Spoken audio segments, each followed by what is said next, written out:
Il était une fois dans les quartiers chauds, il était deux fois derrière les barreaux. Jamais 203, mais cette fois il repose là-haut, il repose là-haut.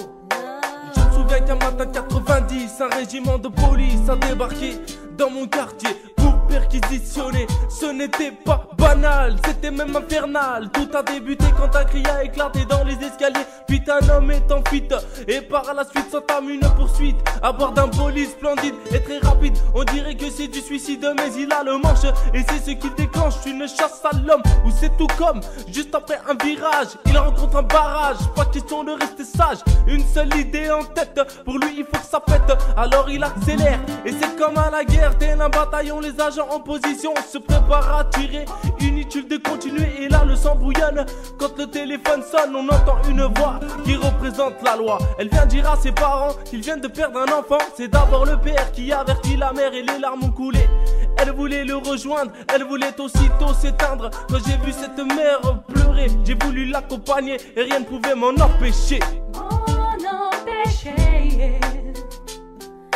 Il était une fois dans les quartiers chauds. Il était deux fois derrière les barreaux. Jamais 203. Oh oui, mais cette fois il repose là-haut. Déjà à 10 ans ce n'était qu'un enfant, il aimait la cigarette, jouait les casse-têtes. Après quelques années il voulait s'éclater.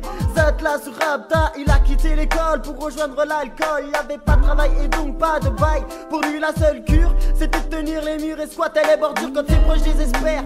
Ça l'exaspère, il s'acharne sur sa mère. Sous l'effet de la cabre, agit comme un infâme et sa mère le pardonne. Et ses pleurs résonnent dans tout l'appartement quand son fils est en manque. Elle voit qu'il transpire, elle veut éviter le pire, elle lui donne de l'argent. Et c'est tout simplement un instinct de maman. Il a forcé sur la dose et c'est de l'overdose quand il est décédé. Quand il nous a quittés, sa mère a pleuré et plus rien ne pouvait le remplacer.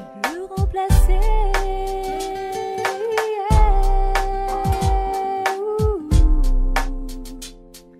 Il était une fois dans les quartiers chauds. Il était deux fois derrière les barreaux. Jamais 203. Oh oui, mais cette fois il repose là-haut, là-haut. Qui aurait pu penser que l'été dernier, à partir d'un regard, oui, un seul regard, se déclenche une bagarre.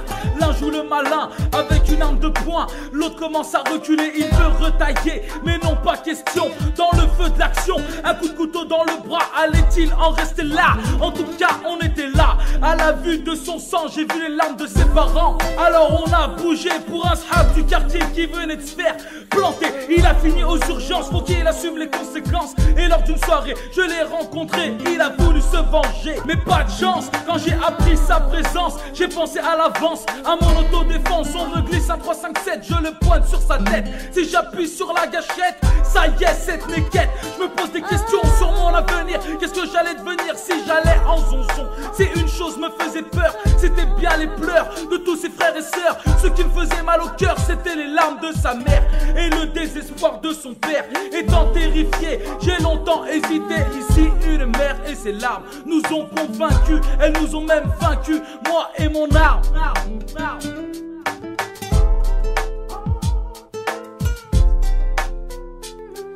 Il était une fois dans les quartiers chauds.